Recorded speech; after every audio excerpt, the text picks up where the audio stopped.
So, Dying Light, a zombie parkour game where you're supposed to feel like a badass urban ninja surviving the apocalypse.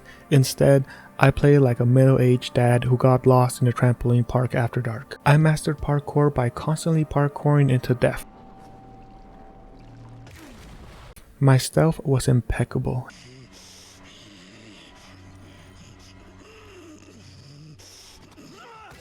If you count sprinting through doors and setting off alarms and yelling "oh no" as stealth.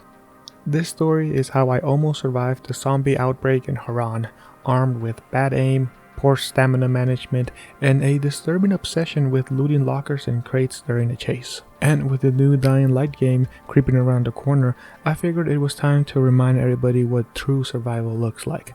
Poorly edited and mildly traumatized. So, we start the game doing the unthinkable, jumping off a plane into a city filled with zombies on the look for a man we don't even know if he's alive or not, and armed only with a radio and a pistol. What could go bad, right? Everything. We get stuck and land hard, but it can't get worse, can it? Well, it did. But at least it can't get even worse. Wrong again. Welcome to Harran, where everything gets worse the longer you stay. At least there's people who are nice, right? And, oh god, and dead. Damn, why must everything go from bad to worse? Anyway, we wake up in a bed in a tower and discover we've been infected and have to work for our antizin, which is a medicine that only prevents our transformation into a zombie.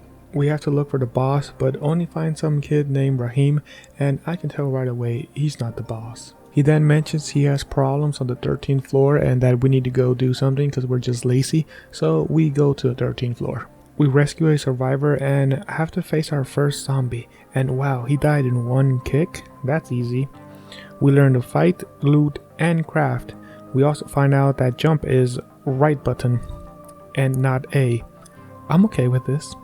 They send a doctor down to help the survivor and we go back to Rahim, who then takes me up to the roof to do some training, and look at that, a crane on a crane, ha ha ha. We make our first Assassin's Creed jump and start our parkour training. It's beautiful. It's the bread and butter of the game. It's what made this game so different from the other zombie games back when this came out. We finish the training and have our first seizure, sign that we are in fact infected and need some antizin every now and then before we turn. We have to go get our antizin with Dr. Zara and we get a taste of what the world is, and man, I just know this game is gonna be great. Oh, and by the way, the zombies don't die with just one kick, so be careful when you're fighting more than one. You get surrounded really quick and not even notice. We meet Dr. Zara and tell us that he's been working on a cure with another doctor but has terrible connection. We get our antizin and go meet Spike, who gives us a new mission while we wait to meet our tower leader. All we have to do is simple, just arm some traps for the night. We got two kinds, arm a car and some light post, but this made the power go out and now we have to go reset it, and it went from a simple to oh my god, how am I going to kill that thing real fast. This is our first variant. He's big, slow, and hits well like a truck. But with the help of some explosives and the old hit and run tactic, we managed to take him down.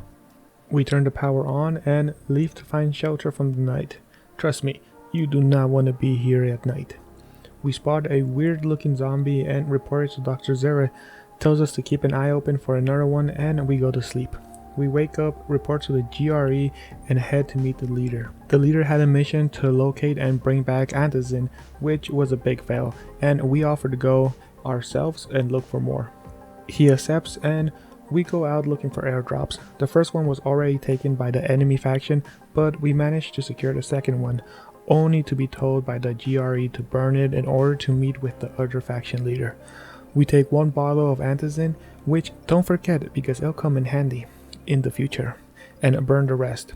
Now guys, this is the reason why nobody wanders at night. The goddamn volatiles, bro. These guys are nightmare fuel. Fast, strong, tough, you name it.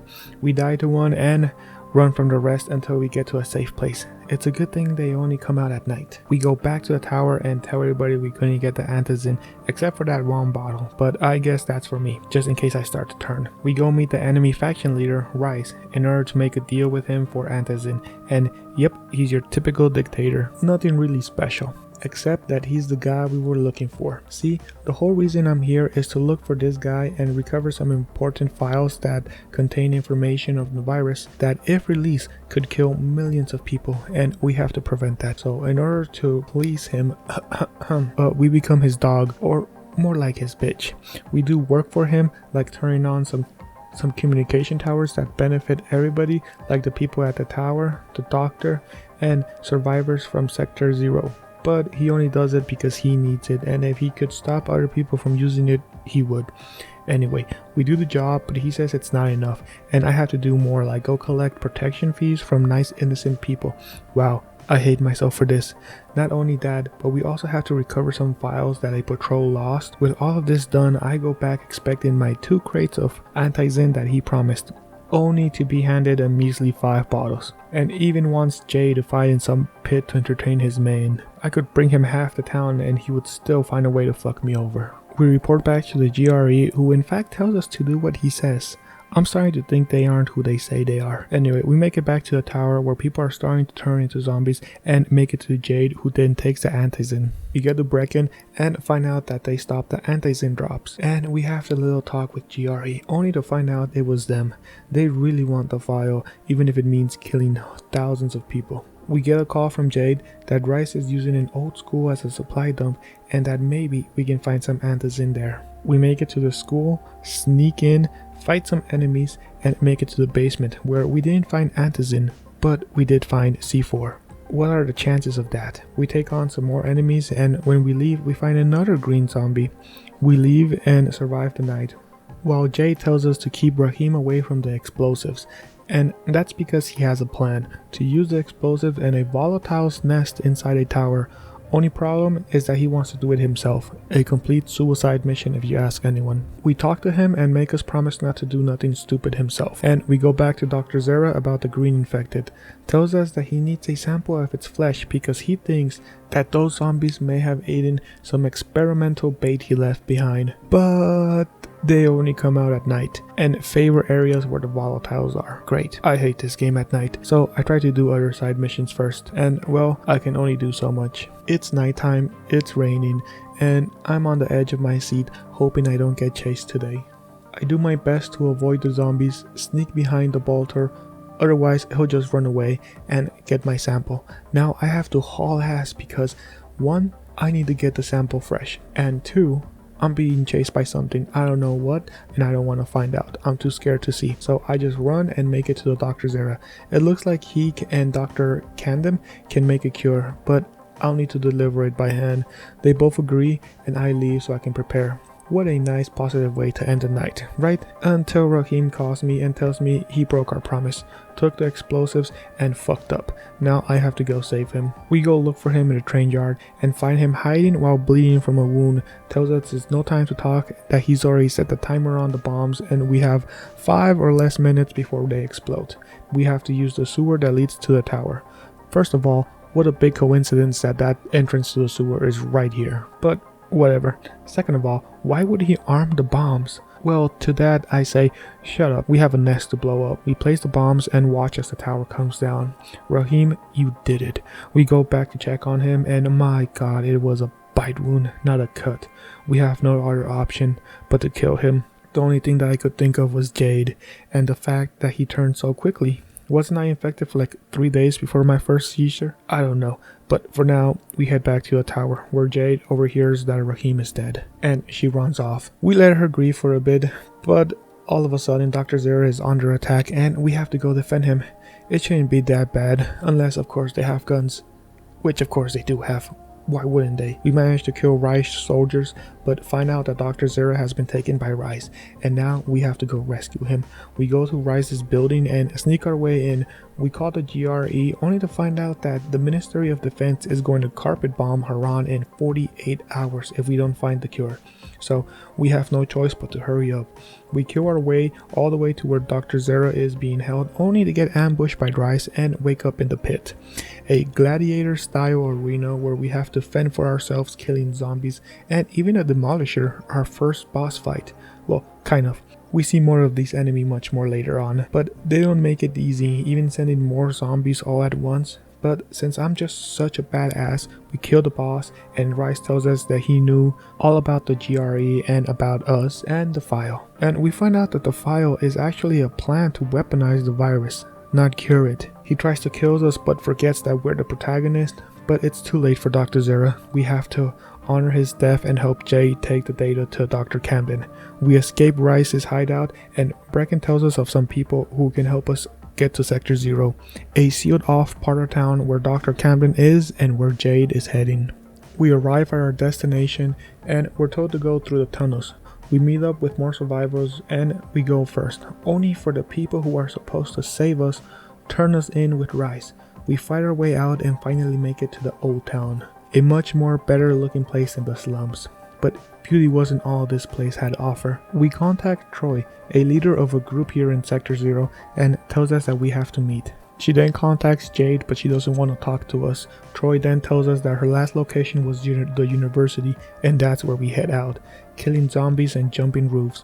We also have to find a way to stop the Ministry of Defense from bombing the city. We get to the city, but the people tells us that Jade has already left, but we have no time to look for her, because Troy calls us to come back and look at a transmission released by the news. It looks like the Ministry has fooled the world, and now has the perfect excuse to bomb the city. Troy has a plan to set off explosives in buildings in a pattern that zombies could never make, and we head out to help Michael with the job. And before we start, let me just tell you about this mission. Oh no. My butthole has never been this tight in my life. There was something about the unknown, fighting zombies in small rooms, the music, and the kid. The goddamn kid. If you know, you know. Let me down know in the comments if you guys also felt the same. Anyway, we finished placing the bombs and watched the show and let the world know that there are still survivors here in Harran. Isn't it beautiful? Oh, fuck me. All that work for nothing. Well, at least Jade finally wants to meet us, and Troy found out a way to break the communication jam and maybe send a message to the world. We start heading out to go meet Jade, but when we get there we find out that she's been taken by Rais to some museum and we have to save her. We go for a little bit of a swim as an ex-employee of the museum told us about a secret entrance underwater. We make it through, but Rais was already expecting us and had a plan in ambush. We take care of the enemy and parkour our way to where Jade is being held, only to realize that Jade has been bitten, and Rais, being the kind-hearted he is, only gives us one bottle of antizin, and we have to decide which one of us is going to use it. But remember that one bottle I took that one time? Now is the time to use it. Right? Crane? Use it? Crane, you still have it, right? Well, we never end up using it really. Why even take it? Instead, we end up going into some weird hallucination, and Jade ends up using the last bottle of antizin on us, leaving her no choice but to become a zombie, and leaving us no choice but to end this. We have no time to grieve because now we have a new boss battle, Tahir. Right from the get-go, no medkits, and I don't even have my own weapons. I had it rough, just barely surviving on my own regeneration and the old hit and run tactic, but we do come out the winners. But winners of what if we lost Jade? But we have no time. We must stop the Ministry of Defense before more people die, and Troy has found out a way, an amplifier, that we need to connect to an antenna and send a message to the world. In this mission we do it all. We have an Assassin's Creed jump, we fight and dodge zombies, look for keycards, climb towers, and get mad when it stops raining at the top. Of course, it waits till I'm all the way up here to stop raining. We connect the amplifier and send a message to the world just in time. We exit the place back into Sector 0, and now we have to meet with Dr. Camden and hand him the samples so he can work on a cure. Only problem is that he's surrounded by zombies. But after a little running around, we finally get to meet him and turn in what we have. But it turns out there was 2 packages. The second one, Rais has it.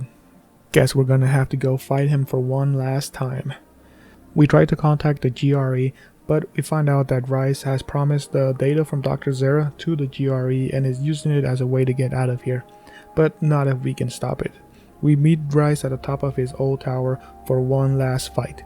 I was expecting an epic battle here, but you only get received for the quick action events, pressing a button. Not gonna lie, it did kill me a couple times because it caught me off guard, more than I'd like to admit. But anyway, we kill Rais and tell the GRE to go fuck themselves. And that's all, the game ends. before we even give the data to Dr. Camden. Hopefully we find a cure and end all of this once and for all. And that's it for my time in Dying Light, a game that really makes you appreciate parkour, until you realize in real life you'd be out of breath after the first roof. I survived the zombies, dodged the biters, and somehow didn't break both my legs. But I did fall off at least 37 buildings, so that's a win, right? Anyway, I'm gonna go rest my thumbs and maybe, just maybe, stop hearing zombies scream in my head every time I open the refrigerator at night. If you liked the video, drop a like. If you didn't, at least tell a zombie about me. I could use the views.